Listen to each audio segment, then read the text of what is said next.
Well, everyone, if you saw my video on TikTok, then you know that I'm here to talk about the closing arguments that were done on the Derek Chauvin trial.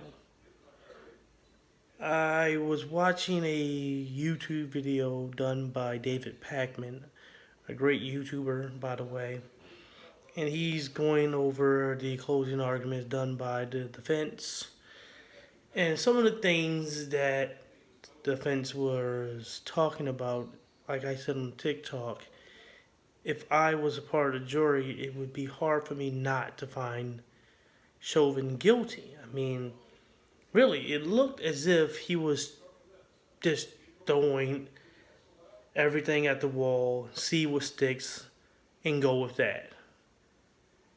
Pretty much, it seems as if the basic argument of the defense was let's just put doubt into the case.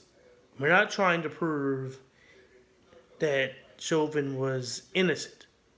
We're just trying to say that he wasn't fully guilty, that there's possibility that something happened. So that's kind of crazy for me to really try and act as if that was something that we could do. I mean, really, that's I mean, how would you try? How would you go by doing that? I mean, the defense went with the usual racist trope of course, George Floyd being guilty or have because he had some drugs in his system. That's the reason why the officer didn't kill him.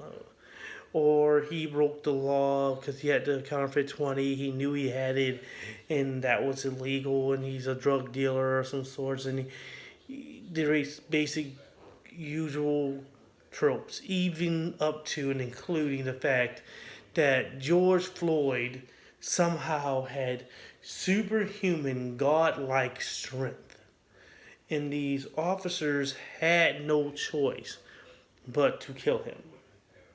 Now, how the heck is that going to work when George Floyd is dead? If you have superhuman strength and regular human beings kill you without a gun, yeah, something's wrong. That rule is not going to work.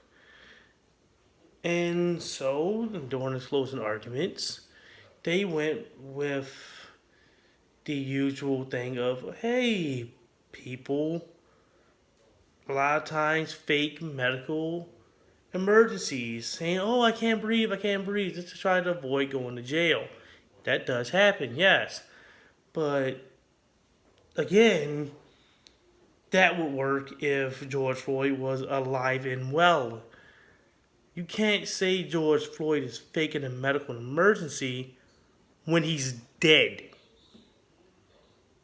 I mean, that is grade A. Excellent performance. Oscar worthy performance by George Floyd if he's faking it.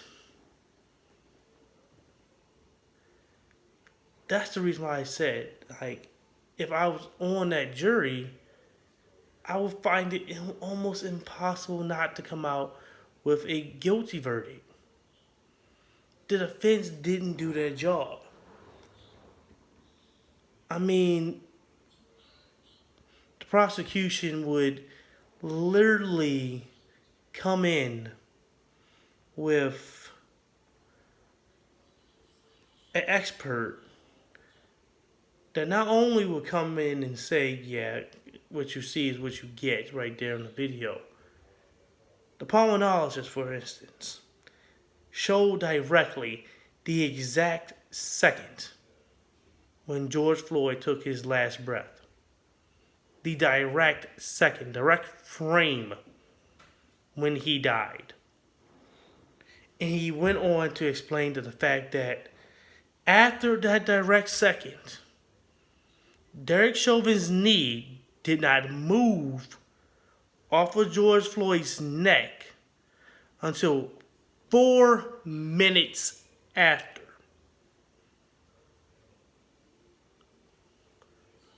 So you already proved that he didn't die by a fentanyl overdose because he had another expert on that explained that of course if you're dying by fentanyl overdose, you're not going to be very talkative.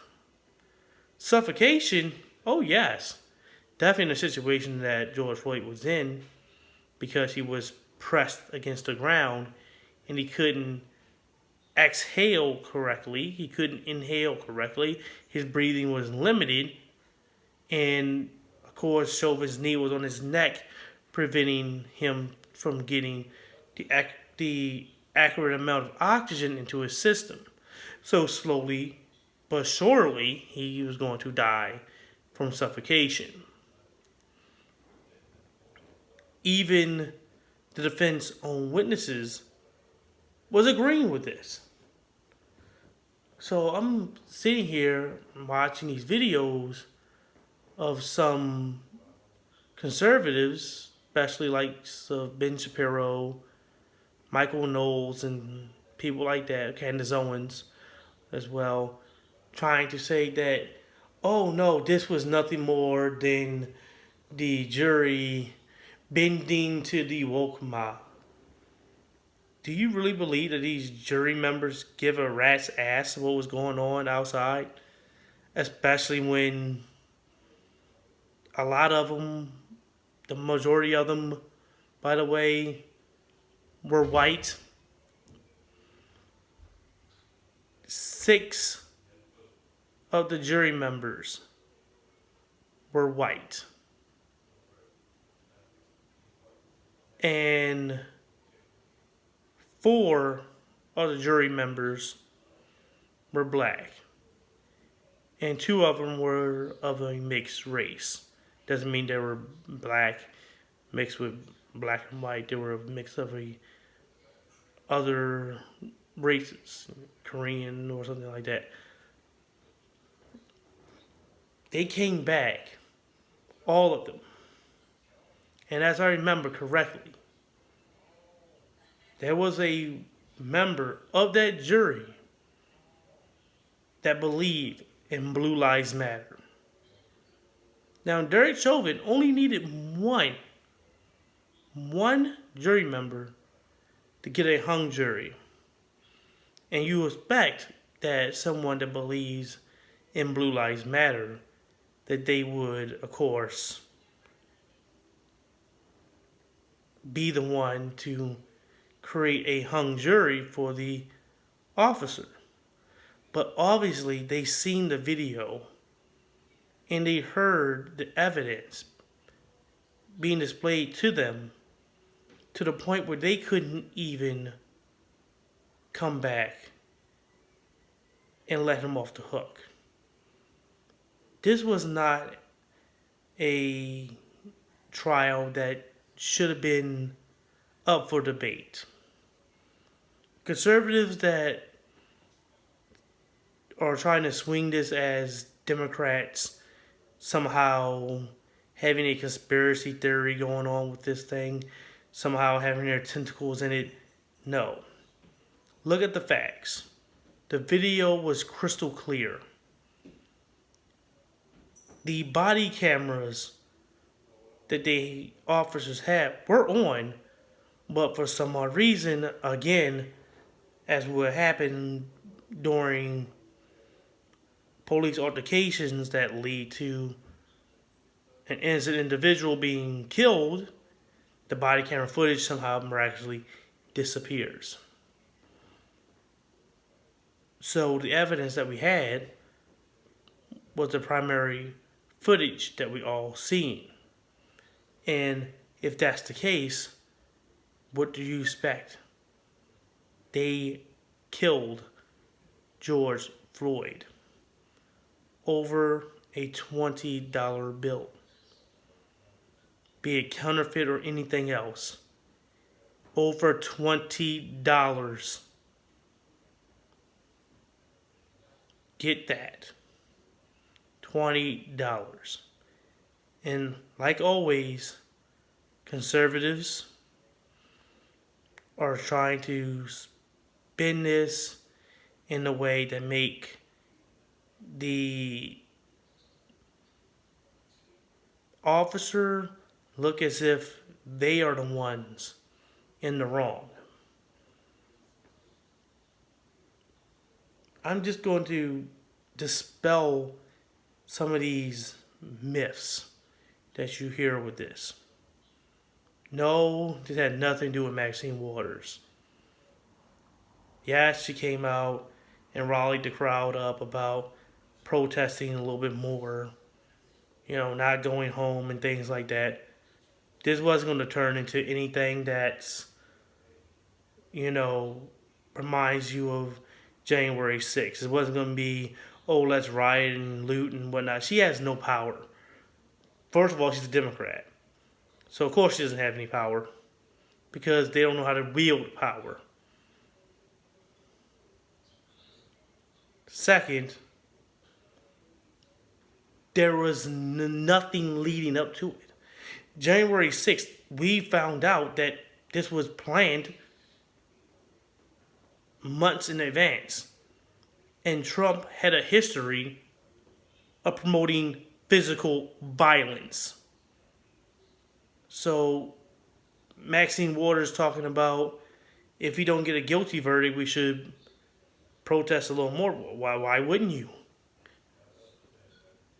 This officer who had his knee on a person's neck for 9 minutes, 4 of which was when the man was already dead. Yes, you would want to protest because obviously you didn't get any type of accountability. People talking about, like Ben Shapiro talking about, oh, if Derek Chauvin was let off, would he be talking about the justice? And obviously not. Like, for anybody who watches Ben Shapiro, if you really believe this man graduated from Harvard and that it didn't have anything to do with white privilege, come on now. I mean, there's average people out here walking the streets without high school diploma that's smarter than this dude. Let me be real. Some of the things are just blatant, outright lies that you don't even have to try to act as if it's active if you listen to. But anyway, of course, you wouldn't be calling justice for Derek Chauvin if he got let off, because it was obvious that he got away with murder. So it's like certain things that you hear that these right-wing individuals saying, oh, that he died of fentanyl overdose, when even Derek Chauvin's own witnesses said that that was not possible, that his level of fentanyl that was in his system was so far of a small degree that it wouldn't register. The coroner literally said that it wasn't the primary cause of death, that he left it off the top of the list because it wasn't the primary cause of death. So, really, the pulmonologist saying that it wasn't at a certain number in his system, actually getting the percentage of fentanyl that was in his system, and it wasn't high enough.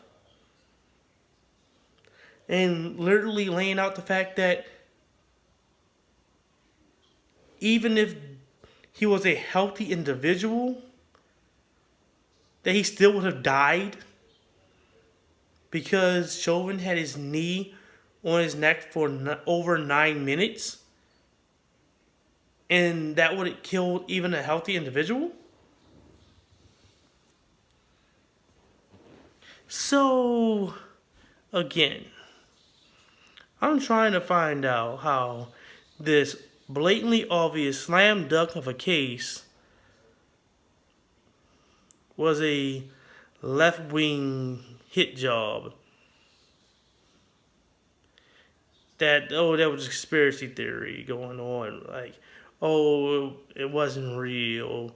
They set Chauvin up. He was an innocent person. Chauvin had to be pushed off by the EMT when they arrived. Because if they didn't push the man off of Floyd's lifeless body, he probably would have still had his knee on his neck afterwards.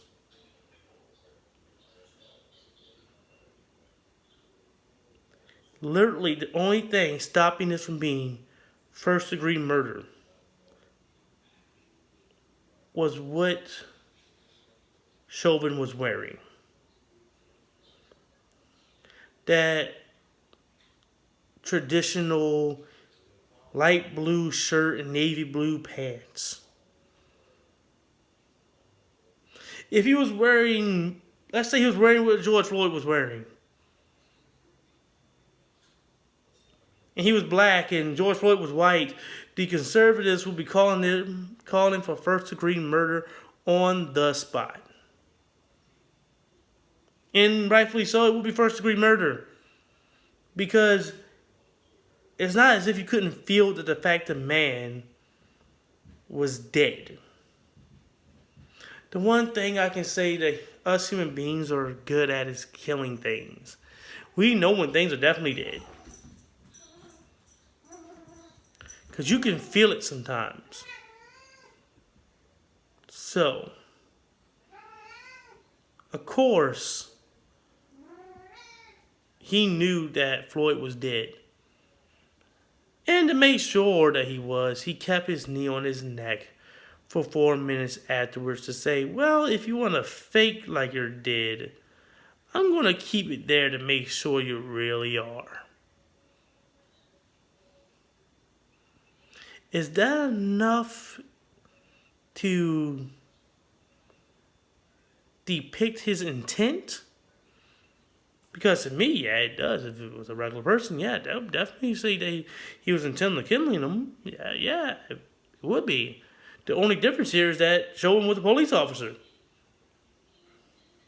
So he had to bake in his intent was to arrest, not murder. But his actions literally said otherwise, to me. So I can see why the jury came back with a guilty verdict on all 3 accounts. I mean, why the hell wouldn't you?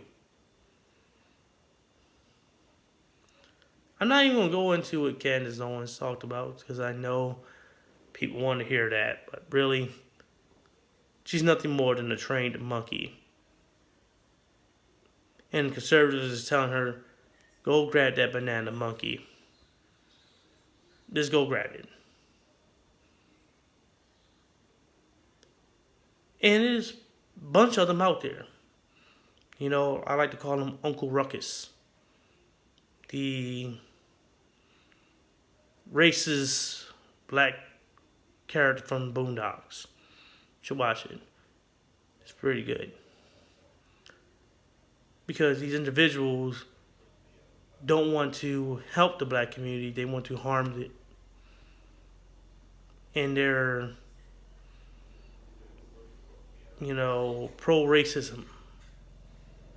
And even if racism is being depicted upon them, they will love it. Because they're trained apes. They do whatever they can to get that conservative money. They jump around, they flip around, and make themselves out to be some type of performance act instead of an individual. So I don't pay Candace Owens any attention. She talks about people using their identity and doing identity politics when she herself is only important because she's black. She sued someone for being racist towards her, but for some odd reason, racism doesn't exist. But hey, that's conservatives anyway. They always like to say things don't exist unless it's happening towards them. So, anyway, video went on pretty long. Got to see a black man rant for once, get something off his chest. You know, just don't believe this right wing crap. It just takes 5 minutes of common sense. You don't even have to really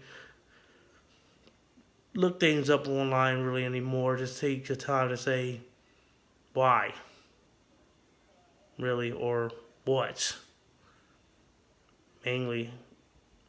So, again, as usual, don't forget to like, comment, and subscribe. It really helps my channel out. And see you guys next time.